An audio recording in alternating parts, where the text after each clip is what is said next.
CM sir काय सांगणार आज? आज या ठिकाणी ड्रॅगन पॅलेसला तुम्ही व्हिजिट केली, बौद्धांना अभिवादन केलं, काय सांगणार गौतम बुद्ध? खूप मनाला शांती मिळाली ड्रॅगन पॅलेस टेम्पलमध्ये येऊन आणि अतिशय निसर्गाने वेढलेला आणि निसर्गरम्य असा हा परिसर आहे। इथे भगवान गौतम बुद्धाचं दर्शन घेतल्यानंतर मनाला अतिशय या सगळ्या धकाधकीच्या वेळेत देखील थोडं का वेळ होईना एक मनशांती लाभली। खरं म्हणजे इथं पुन्हा येईन असं मी सुलेखाताईंना सांगितलंय। अगदी थोडी स्ट्रेस फ्री ते माणूस होतो। सुलेखाताईंनी अतिशय मोठं काम या ठिकाणी केलेलं आहे आणि जपानचं ओकावाच्या धर्तीवर या ठिकाणी भगवान गौतम बुद्धाची जी मूर्ती आहे अतिशय मनमोहक आणि एक मनाला भावेल, ते बघून समाधान होईल अशा प्रकारची मूर्ती पाहायला मिळाली। मी खूप मनापासून सुलेखाताईंना धन्यवाद देतो। हजारो लाखो एक अनुयायी इथं येतात आणि मनशांती त्यांना मिळते।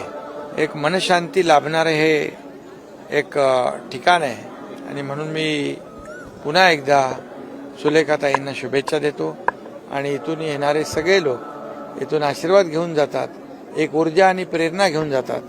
त्यामुळे सगळे लोक इथं मोठ्या संख्येने येतात। तुमचे उमेदवार राजू पाडवे यांना इथे सोबत घेऊन आले तुम्ही, एक मिनिट भाऊ, तुम्ही उमेदवार या ठिकाणी घेऊन आलेले राजू पाडवे, बुद्धांचा आशीर्वाद घेतलेला आहे, काय सांगता? आता इथं सर्वच जण आशीर्वाद घ्यायला येतात, तसे राजू पारवे पण आले, त्यांच्यासोबत आमचे सर्व सहकारी आले, आमचे कृपाल तुमाने जे आले, आमचे आमदार आले, सगळे आले। इथं राजकीय हेतूने कोणी आलेलं नाही, इथे अतिशय वेगळ्या श्रद्धेने इथे सर्वजण आले, त्यामुळे इथे राजकीय अर्थ काढू नका। सर हिंदी में बताइए, आज आपने ड्रैगन पैलेस में बहुत ही शांति मिली है यहाँ पर। ड्रैगन पैलेस में आकर एक बहुत अलग अनुभूति मिली है यहाँ पर, और एक मूर्ति को देखने के, मूर्ति का दर्शन लेने के बाद मन को शांति मिली है। ऐसे स्ट्रेस सब लोग यहाँ पर आके स्ट्रेस फ्री होते हैं, मन शांति मिलती है।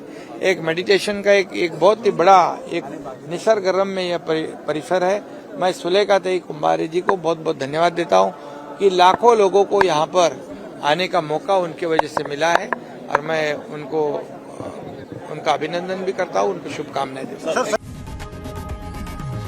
लोकशाही मराठी ऐका, पहा, जागरूक रहा।